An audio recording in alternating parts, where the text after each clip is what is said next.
Ideally, if you're not in a rush to get samples out to a whole crowd, you're going to want to let this rest for probably 20 minutes, maybe a little longer. With a turkey, you're going to want to go longer than that.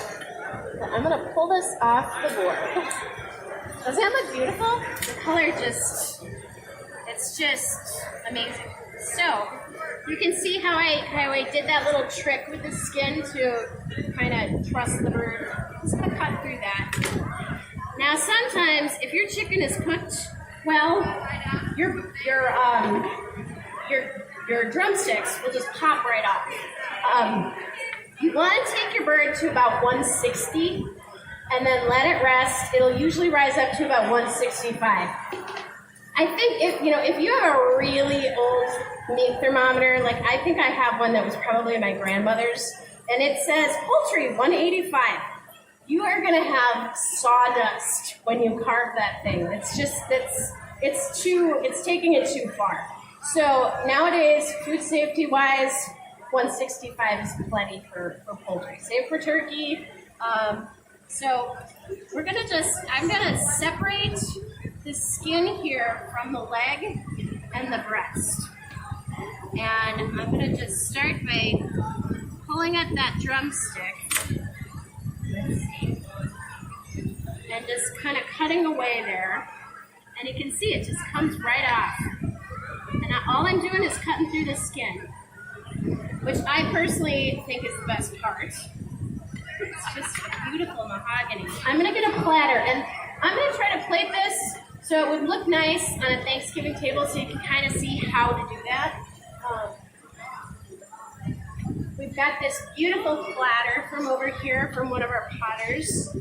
So put the leg out, we'll turn it around, cut through the side, and you can see how I got all that beautiful marinade like really down under the skin. See all that? That's just massive flavor there.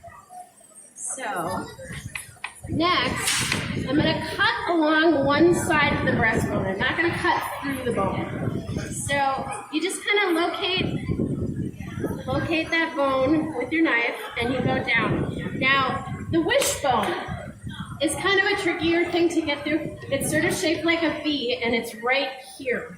So what I like to do is you go down as far as you can. Actually, this wishbone, I can feel it right here. So I run my knife a little bit at an angle, down like that, along that side of it.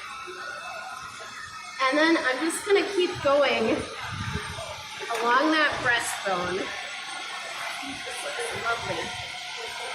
And then part of the rib cage is going to be up here. So I just try to keep edging my knife along those bones so that I'm not wasting any of that meat.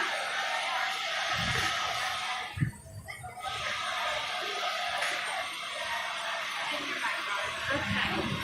Now this is still kind of connected to, there we go, I got it separated. So I've got the breast meat there. I'm going to pull the wing out and just take that off. The bone's kind of popping out of that, but we'll put that one there. I'm going to set the breast aside for now. And if I were at home, this would be in my mouth at this minute. Now I'm going along the other side of the breastbone. And just kind of carving the breast meat right off the rib cage. And this is the part that's going to take you some practice. So if you want to do this and impress your family before Thanksgiving, buy a few chickens and work on it from there. Same thing like if you buy a rotisserie chicken, practice on that. So it's cooked just perfectly too. All right, so I'm going to pull this off and flip it over. I'll pull the wing out and set that on the platter. Okay, I'll put that breast aside. Now, so you're left with this. The thighs are underneath, so I'm going to flip it over. And this is the best part of the chicken. Has anybody heard of the oyster or seen the movie Amelie. It's this French movie. There's a scene where one of the main characters talks about how his favorite thing to do is eat the oyster from the chicken. So there's 2 oysters, and it's this tiny little morsel of meat, and they're about here. I'm gonna try to pop one out here. So I usually just kind of take my knife and scoop it out. You can kind of feel where it is with your finger. This little cup almost. That right there is the oyster. And it's usually the most tender, delicious part of it. This is the bonus you get for learning to butcher because you save these for yourself. So now, I mean, I can actually just pull this thigh right off if I wanted to. I'm just gonna cut this little bit of meat, and there you go. There's the thigh. Now, if you were doing this with a turkey,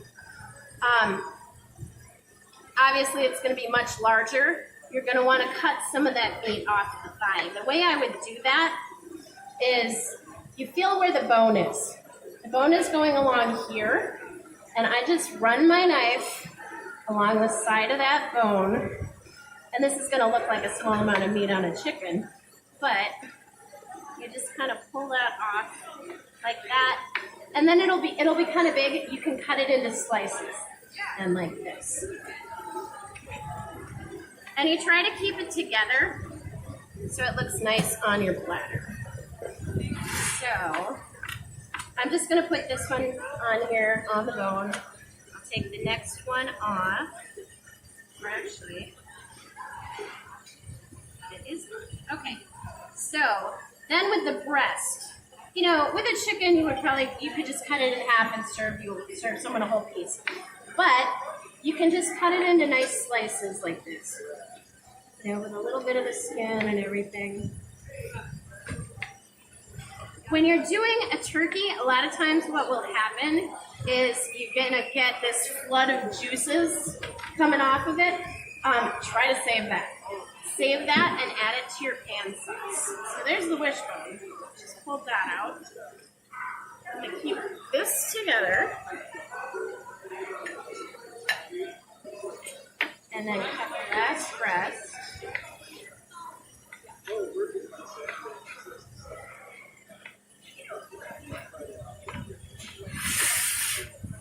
This one across the top. And then I would garnish it, maybe just a couple of like orange slices if you had more sage or thyme, you know, or even a little parsley, something kind of bright. You just kind of tuck it in there. And that's how you carve a cooked bird.